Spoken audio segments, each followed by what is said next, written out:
The reclamation arena beneath the Volcarn penal substation was not built to hold prisoners, because prisoners were a category that implied an eventual release, and nothing released from the pit had ever climbed back into the light wearing the same shape it went down with.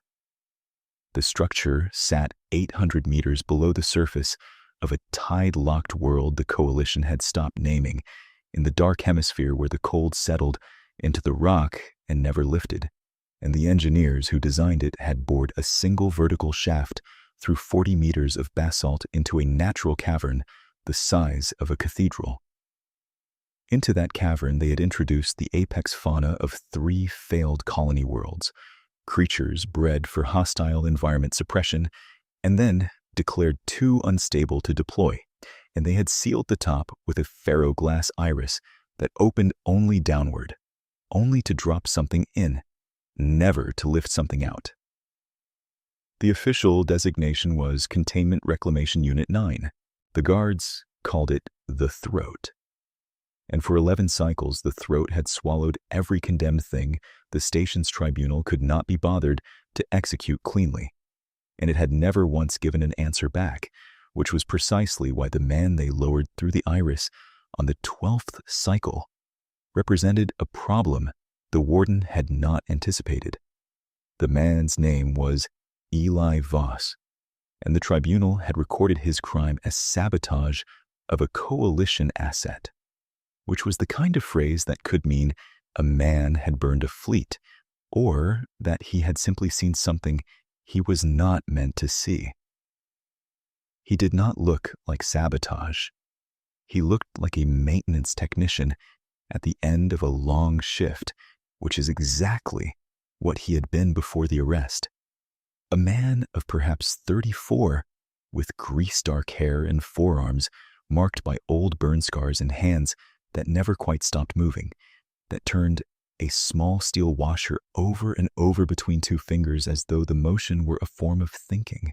He did not protest the sentence. He did not weep in the holding cell. When the 2 guards came to fit the descent harness around his chest, he watched their fingers work the buckles with the patient attention of someone studying a mechanism he intended to remember. And the senior guard, a Drenith named Castellan Moro, whose forearms made short work of the rigging, found the prisoner's calm so unsettling that he tightened the final strap harder than the procedure required, just to provoke a reaction. He got none.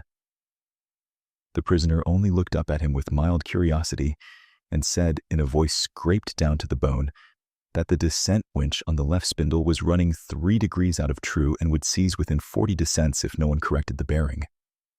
Then the iris opened beneath his feet and the dark took him. Warden Safine Ardal watched the descent from the observation gallery, and she did not expect to watch it for long. She was Velesk, one of the tall, predator-evolved people whose ancestors had hunted in lightless oceans, and her eyes carried a second translucent membrane that let her see heat where others saw nothing. So to her, the cavern below was not black at all, but a slow, churning map of warm bodies moving through cold stone. She could count them. She always counted them. 41 large thermal signatures prowled the floor of the pit on the night Eli Voss went down, and she watched the small, bright shape of the man settle onto the cavern floor and detach his harness, and she began, with the unhurried professional interest of someone who has watched this exact thing many times, to count down. The creatures of the pit did not swarm. That was the detail outsiders never understood. They were not mindless. They circled. They assessed. They established which of them held the right to the first approach, and a falling body usually had between 90 seconds and 4 minutes before the hierarchy resolved itself and the dominant predator closed the distance.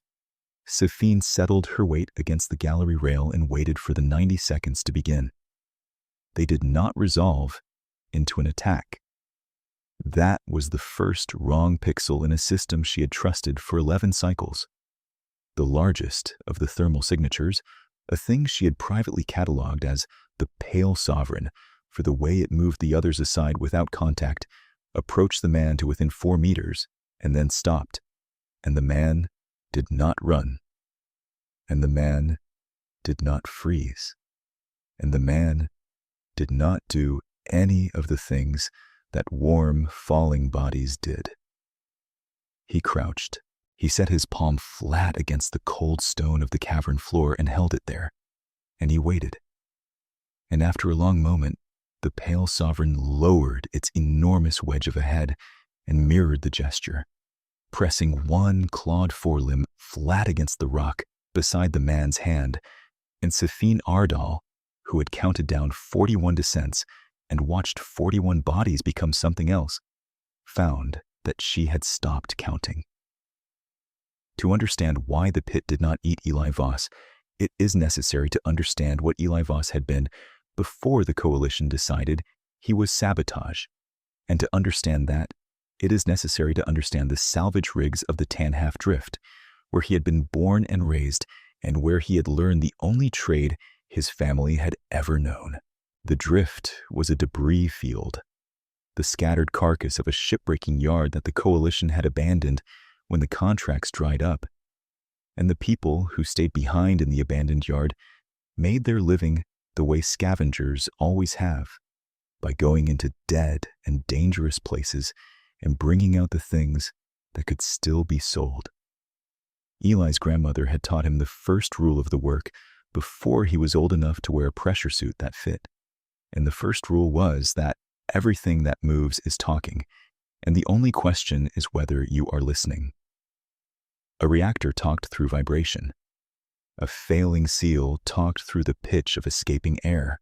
A salvage hound, the half-feral cargo dogs that the drift families kept to flush rats from the holds of dead ships, talked through the angle of its ears and the set of its shoulders and the precise frequency of the sound in its throat. And a child who could not read those signals did not survive the holds. So Eli had learned to read them the way other children learn to read words. He had spent his whole life in the company of dangerous things that could not be reasoned with through language, and he had survived by understanding that fear was a signal like any other, a frequency that broadcast itself across a room, and that a creature reading you for prey was reading your fear first and everything else second. The hounds had taught him this before any human ever could. There had been one in particular, a scarred brindle bitch his grandmother called Ledger because she kept account of every slight. And Ledger had come into the family's hold half wild and twice as large as any cargo dog had a right to be. And the men of 3 neighboring rigs had told his grandmother to put the animal down before it opened a child's throat. His grandmother had not put the animal down. She had set the boy Eli in the corner of the hold with a bucket of cleaning water and a rag and told him to mend the seals on the airlock gaskets and pay the dog no mind at all. And the boy had worked at the gaskets for 6 hours with the brindle bitch circling him in a slow tightening spiral, and he had not looked up, because looking up was the thing prey did, and at the end of the 6 hours, the dog had lain down against the small of his back and gone to sleep, and his grandmother had said only that the animal had been waiting its whole life for someone who was not afraid of it and had a job to do, and that those 2 things together were the only language any dangerous creature ever truly spoke. Eli had been 7. He had mended gaskets with dangerous things sleeping against his spine every cycle of his life since. He did not know how to be afraid in the way the pit required its victims to be afraid. The capacity had been trained out of him before he had words for it, and so when he landed on the floor of the throat and 41 apex predators turned their attention toward the new warm thing that had fallen into their dark, they read him the way the salvage hounds had always read him, and they found, where the fear should have been, only a steady, patient attention that the deepest part of their evolved instinct recognized not as prey and not as rival, but as something older and rarer in the architecture of a pack. They recognized the thing that did not flinch, and every pack, on every world, has always organized itself around the thing that does not flinch. The warden did not sleep that night, which was itself a deviation from 11 cycles of routine. She returned to the observation gallery 4 times, and each time the thermal map below told her the same impossible thing, that the small, bright shape of the man was not being consumed, but was moving freely through the churn of larger bodies, and that the larger bodies were rearranging themselves around his movement the way iron filings rearrange around a magnet that has been brought into the room. By the 3rd visit, she had stopped pretending it was an anomaly that would correct itself. By the 4th, she had begun to do the thing that made her dangerous, which was to think about what the pit was worth to her if it stopped being a grave and started being something else, and to think about who, in the long chain of command above her, would need to never learn that it had changed. Because the throat was not only a place where the coalition disposed of inconvenient prisoners, it was also, and this was the detail that Warden Safine Ardal had spent 11 cycles ensuring no audit would ever surface, the place where the suppression fauna of 3 failed colony worlds had been quietly warehoused after the projects that bred them were officially terminated and their budgets officially zeroed, and their breeding stock officially destroyed. The creatures in the pit were not supposed to exist. Their continued existence was a line item the warden had been skimming for 11 cycles, selling restricted biological material to buyers who did not ask where apex suppression fauna came from, and a man who could walk among them and make them follow was not a miracle to Safine Ardal. He was a witness who could count. In the morning, by the artificial cycle the station kept, to give its staff the illusion of days, Safine summoned the specialists. The first to arrive in the gallery was the one the others deferred to without acknowledging that they did. A Velask combat systems analyst named Quarren Vale, whose left eye had been replaced with a kinetic augmentation lens that read motion as mathematics, that saw not a body crossing a room, but a vector with a mass and an intention, and who had been seconded to the Fulkarn station after a field record that the briefing files described only as redacted. Quarren did not fear the pit because Quarren did not fear anything that could be reduced to a firing solution, and the pit, to the kinetic lens, was simply 41 firing solutions arranged in a confined volume. Quarren looked down through the ferroglass at the man moving among the creatures, and the lens fed the analyst a stream of vectors that did not resolve, because the math of a prey animal moving among predators and the math of what was happening below did not match any model the lens had ever been trained on. And for the first time in a long and decorated career, Quarren Vale watched something move that the lens could not predict. The analyst said nothing.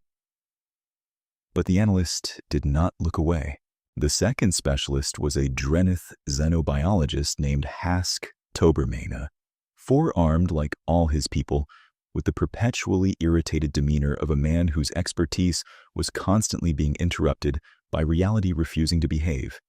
And Hask had spent 6 cycles studying the pit fauna through remote sensors and had published, in the restricted internal journals that such people published in, a definitive taxonomy declaring the creatures incapable of structured social cognition above the level of a loose dominance hierarchy. Hask did not believe what the gallery sensors were telling him, because to believe it would be to unwrite 6 cycles of his own conclusions, so he arrived prepared to prove that the man was being tolerated rather than obeyed, that what looked like command was merely a temporary truce that the creatures would abandon the moment the novelty wore off. He set up his instruments. He recorded the man's movements and the creature's responses for 2 full hours. And at the end of the 2 hours, Hask Tobermain sat very still in front of his readouts, because every test he had designed to disprove command had instead documented it. And the data did not care about his 6 cycles. And the most frightening thing a scientist can encounter is a fact that does not negotiate. The third was the one who unsettled the others, an infiltration specialist of a species the station files listed only as Scythe, a slight cold-skinned being who moved without sound and spoke perhaps once in 100 hours, and whose designation in the staff roster was a single syllable: Wren. Wren did not announce assessments. Wren accumulated them in a silence so complete that the other specialists had learned to read the duration of Wren's attention as the only available measure of significance. And Wren stood at the gallery rail for the entire 2 hours that Hask spent disproving himself, and the whole of that time Wren watched not the creatures, but the man. And at the end, Wren said one sentence, which was that the prisoner was not controlling the animals because controlling implied effort, and the prisoner was not making any. Then Wren went silent again, and the silence, this time, had weight. Warden Safine Ardal let them watch for 3 days before she revealed the next stage of her thinking, and during those 3 days the situation in the pit only deepened the impossibility. The man had organized the cavern. There was no other word for it, though Hask resisted the word with the full strength of his irritation. The creatures had always fouled their own floor, fought over the carcasses dropped to feed them, clustered in a single, warm, reeking mass near the warmth vents, and died young from the diseases that bred in their own filth. And now, within 3 days, the floor of the pit was different. The largest predators patrolled a perimeter. The carcass drops were not fought over but distributed, the dominant pale sovereign taking its portion and then, in a behavior Hask had never recorded in any social predator, deliberately leaving the rest for the smaller animals to take in an order that did not vary. The sick had been moved. There was a corner of the cavern near the secondary warmth vent where the injured and the ailing creatures now rested undisturbed, and the man went to that corner each cycle and crouched among the sick animals and did something with his hands that the gallery sensors could not fully resolve, and the animals he touched grew calmer, and some of them grew better. There was one in that corner Hask had flagged for the data, a young animal with a foreleg that had broken badly and set worse. The bone knitted at an angle that left the limb folded useless beneath it, and the creature had been dragging itself for cycles before the man came, and the other animals in the old order would have killed it within a day for the weakness it carried into the pack. The man had not let that happen, though he had given no order that any sensor could detect. He had simply taken to sitting beside the crippled animal each cycle with a length of conduit bracket he had worked loose from the cavern wall, and he had bent the bracket against the stone with the patient strength of a man who had spent a life bending salvaged metal into shapes it did not want to hold, and he had fitted the bracket along the ruined leg and bound it with strips cut from his own sleeve, and the animal had let him, which was the part Hask could not make his taxonomy contain, because nothing in 6 cycles of data explained why an apex predator in agony would hold still for the cold touch of a thing it could have torn open. By the 3rd day, the young animal could bear weight on the braced leg. By the 5th, it could walk the perimeter with the others, and it walked it close to the man, and Hask Tobermain watched the brace catch the dim light each time the creature passed the sensor, and understood that he was looking at the single most documented act of veterinary intervention in the history of his field, performed by a condemned salvage technician with a bent bracket and the sleeve off his own arm. He was not taming them. Wren had been precise about that, and Wren was right. He was simply doing, among the monsters, exactly what he had done his whole life among the salvage hounds of the Tan Half Drift, which was to treat every living thing in his vicinity as a mechanism that was talking, and to listen, and to fix what was broken without being asked. On the fourth day, the warden lowered a comm unit into the pit on a cable, and she spoke to Eli Voss for the first time since the Iris had taken him. She told him that his situation could improve. She told him that a man of his evident talents was wasted as a corpse, that the Coalition valued capability above the technicalities of a tribunal record, and that there existed arrangements by which a useful prisoner might find his sentence reconsidered. She was good at this. She had reconsidered many sentences in her time, always in the direction that served her, and she had a voice she used for it, low and warm and full of a manufactured fellowship that had convinced harder men than a salvage technician that their warden was their friend. Eli Voss listened to all of it with the comm unit held loosely in one hand, and the pale sovereign settled on its haunches behind him like a wall of pale muscle. And when she finished, he was quiet for a moment. And then he asked her a question that she had not prepared for. He asked her where the animals had come from. He said it without accusation, in the same mild tone he had used to tell Castellan Moro about the bearing on the descent winch.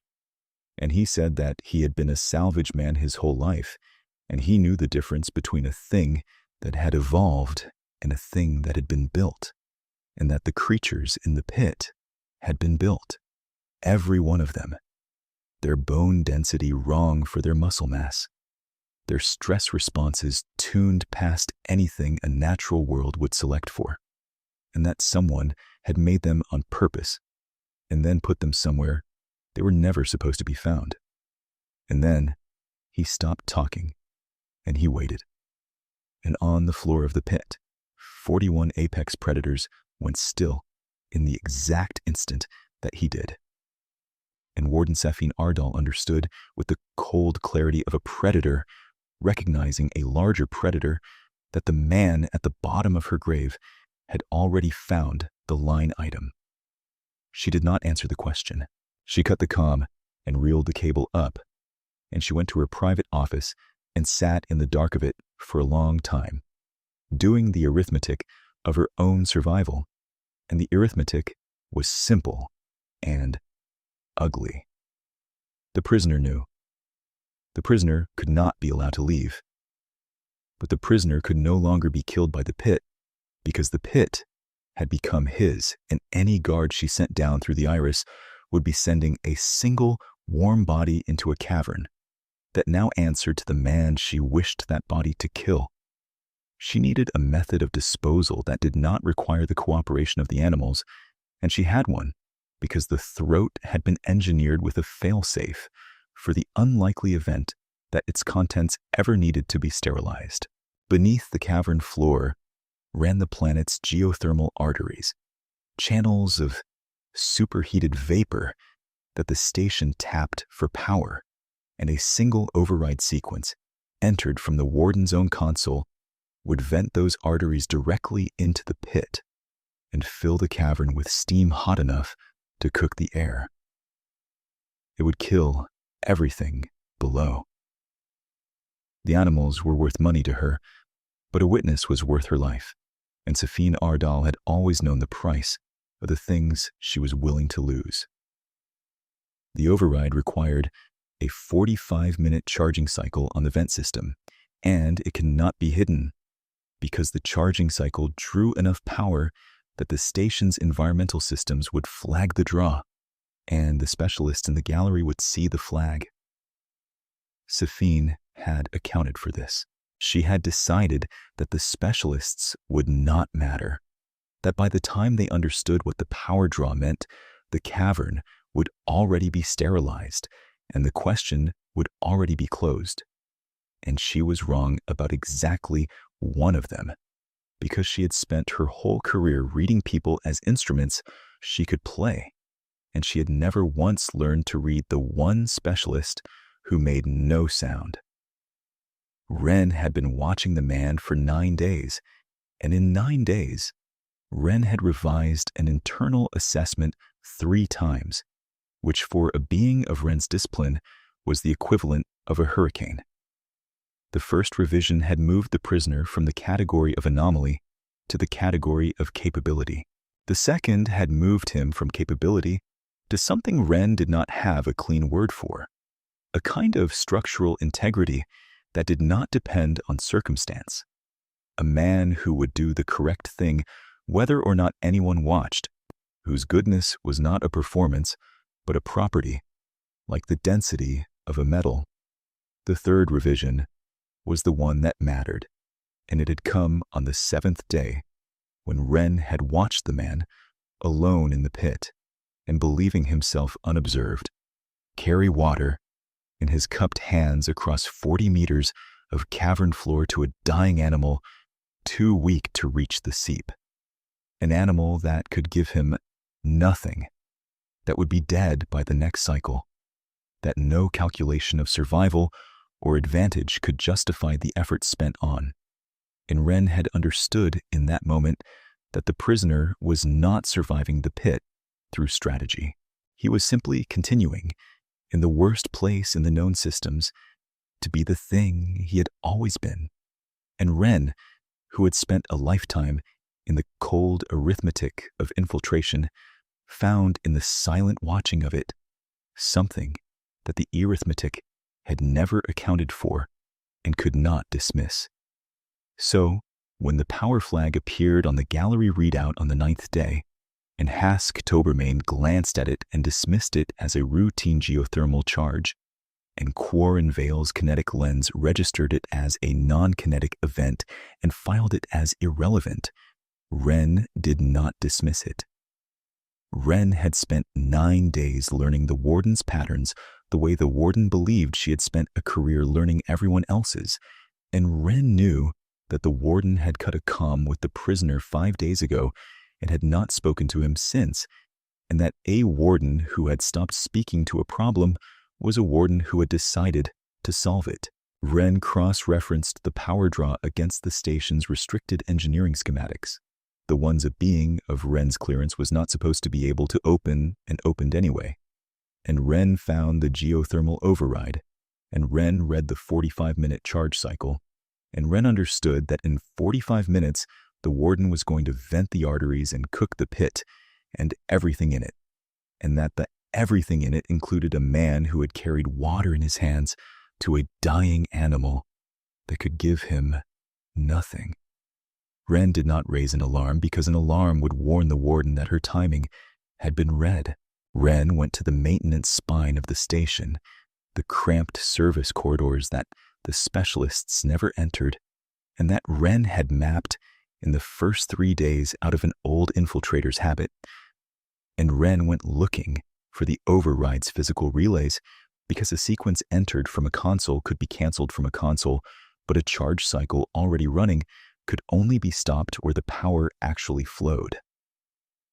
And here, the story turned on the smallest of details, the kind of overlooked element that the whole architecture of the place had been ignoring because the override relays were not in the secured power core where they should have been. They were in the descent machinery housing, bundled in with the winch controls, an economy from the station's original construction when the same contractor had wired the disposal systems and the descent systems on a single shared spine to save cable.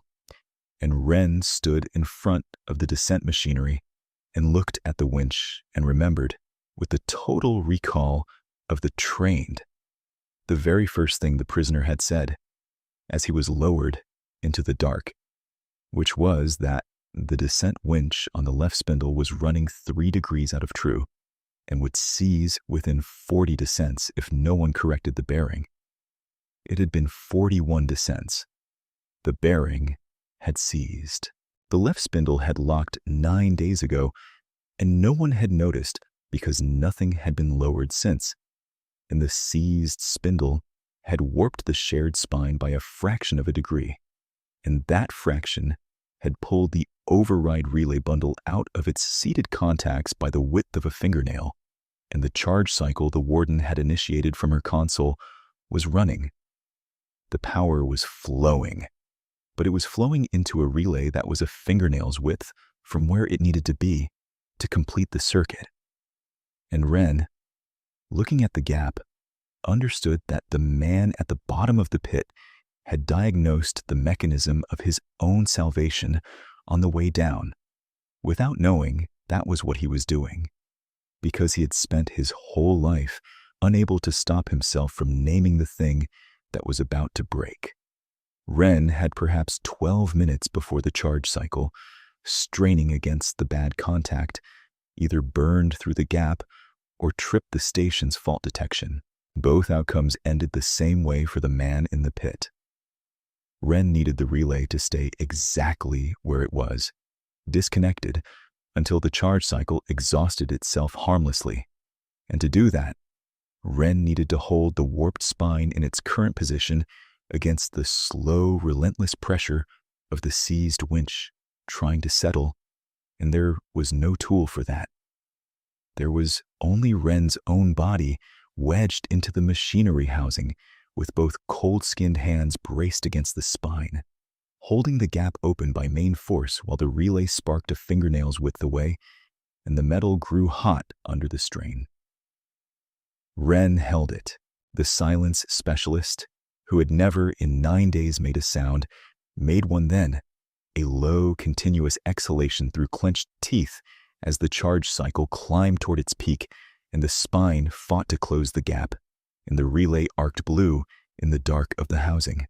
And Wren held the worst place in the machinery for 11 minutes by the count, until the charge cycle reached the end of its 45-minute clock, with the circuit still broken and the override logged a hardware fault and shut itself down, and the geothermal arteries stayed sealed, and the pit stayed cold, and the man at the bottom of it went on living without ever knowing how close the steam had come. Up in the gallery, the power flag cleared. Hask Tobermain noted that the geothermal charge had faulted out and made an irritated note about the station's failing infrastructure.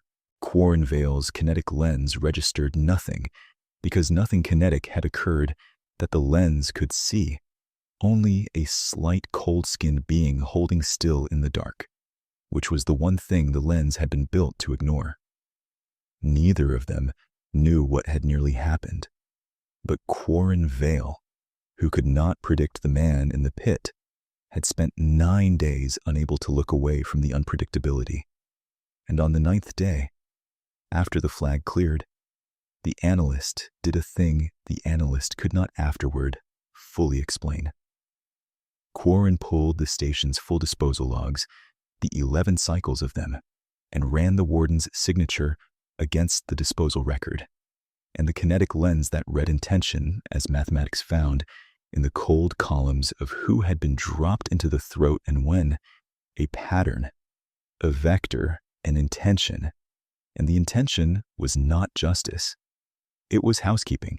Every prisoner the warden had reconsidered and then disposed of had been disposed of within a month of asking a question they should not have asked, and Quarren Vale, looking at the math of it, finally saw the firing solution that the lens had been failing to resolve, because it had been looking down into the pit for it the whole time, and the firing solution had been standing in the gallery beside him.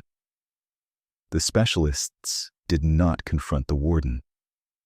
That was not how the thing resolved, because the people in this story did not give speeches and did not announce their conclusions, and the system that had produced Safine Ardal was undone not by a dramatic accusation, but by the same quiet accumulation of fact that had undone every certainty in the place. Hask-Tobermain had data proving structured cognition in a population of creatures that officially did not exist, and a xenobiologist with proof of that magnitude does not bury it. He transmits it, because his irritation at the warden's interference with his work had finally found a target, and the transmission went up the chain to a coalition oversight body that suddenly had to explain why suppression fauna officially destroyed 6 cycles ago were exhibiting structured cognition in a containment unit that was officially empty.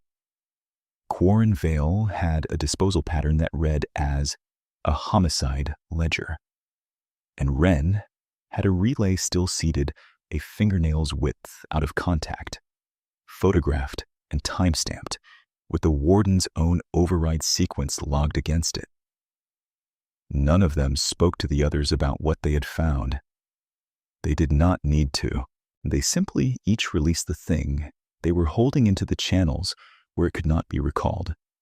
And the warden's structure, which had stood for 11 cycles on the certainty that no one would ever count, came apart in the space of a single cycle, because 4 different people had, at last, all started counting.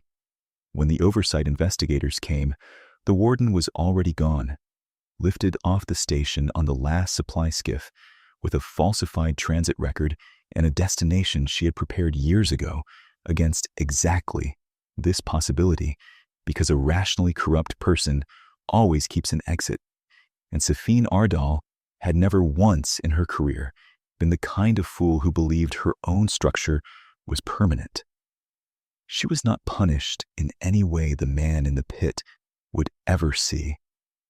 That account would close somewhere else, in some other room, on some other cycle, far from the throat and the cold and the creatures she had warehoused in it. What happened at the pit was something separate and quieter, and it belonged to the man. They opened the iris from the top, the way it had never been opened, the locking pals grinding in protest at being asked to lift rather than drop, and the oversight engineers lowered a proper lift platform on reinforced cable, and they expected, having read the impossible reports, to recover a man who had been living among monsters for 11 days. What they recovered was harder to file. The man rode the platform up out of the dark with his hands still moving, turning that same small steel washer over and over between 2 fingers. And he did not look like a survivor, and he did not look like a conqueror. He looked like a maintenance technician at the end of a long shift, and below him, on the floor of the pit, the 41 creatures gathered at the base of the rising platform and did not climb, and did not howl, and did not try to follow him into the light, because he had not commanded them, and they had not been his to command, and there was nothing in them now to enforce a separation that had never been imposed. They simply watched him rise. The pale sovereign stood at the center of them, with its enormous head tilted up toward the man it had pressed its forelimb against on the first night. And as the platform cleared the cavern, the great pale predator did a thing that Hask-Tobermain, watching on the gallery sensors, would spend the rest of his career failing to explain in the language of loose dominance hierarchies. It raised one clawed forelimb and pressed it flat against the cold stone of the cavern floor and held it there in the dark after the man was gone. In the weeks that followed, the coalition did what the coalition always did, with a thing it could not categorize, which was to argue about it in committees, and the committees decided that the pit fauna, being both officially non-existent and demonstrably sapient, presented a legal problem of a kind no precedent addressed. And while the committees argued the creatures had to be cared for, and there was exactly one person in the known systems who had demonstrated the capacity to care for them, and so the man who had been sentenced to die in the throat found his sentence not reconsidered, but rendered irrelevant, because the institution that had condemned him now needed him more than it needed the conviction. He did not gloat about this. He did not appear to find it remarkable at all.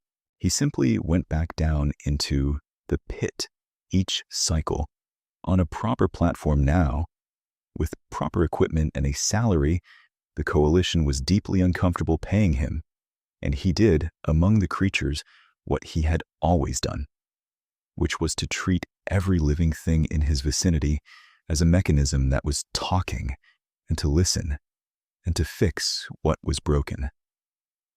The specialists did not leave. That was the part none of them would have predicted of themselves. Hask Tobermain requested an extended assignment to continue studying a cognition he had spent 6 cycles denying, and the request was less about the science than he would ever admit, because a man who has been wrong on that scale develops an appetite for being near the thing that corrected him. Quarren Vale, whose record was redacted and whose lens read intention as mathematics, found that the man in the pit was the only intention the lens had ever failed to predict. And a being who has spent a life reducing the world to firing solutions discovers that the one thing it cannot solve is the most interesting thing in the world. And Wren stayed because Wren had held a warped spine in the dark for 11 minutes for a man who would never know it, and a thing done in true silence, with no witness and no acknowledgement, binds the doer more tightly than anything done in the light, and Wren had no wish to be unbound from it. It was Wren, in the end, who gave the man the only acknowledgement the story permitted, and it was not a speech, because Wren did not make speeches, and it was not a confession of the relay in the dark, because the telling would have made it a debt, and Wren did not want it to be a debt. Many cycles later, on an ordinary shift, the man came up out of the pit on the platform and found Wren waiting at the head of the shaft, which Wren had never done, and Wren held out one cold-skinned hand, and in the hand was the man's small steel washer, the one he turned over and over between his fingers, the one he had set down on the gallery rail that morning and not noticed leaving behind. Wren had carried it up. The man looked at the washer in the silent specialist's palm for a moment, and then he took it, and his hands started turning it over again, and neither of them said anything at all, because everything that needed saying had already been said in 9 days of watching, and 11 minutes of holding, and one small returned object passed from one hand to another, and the man went on his way, turning the washer between his fingers, and Wren stood at the head of the throat in the cold and the dark and watched him go, the way Wren had watched him from the first, except that now there was nothing left in the watching that was an assessment, and nothing left in it that was a count.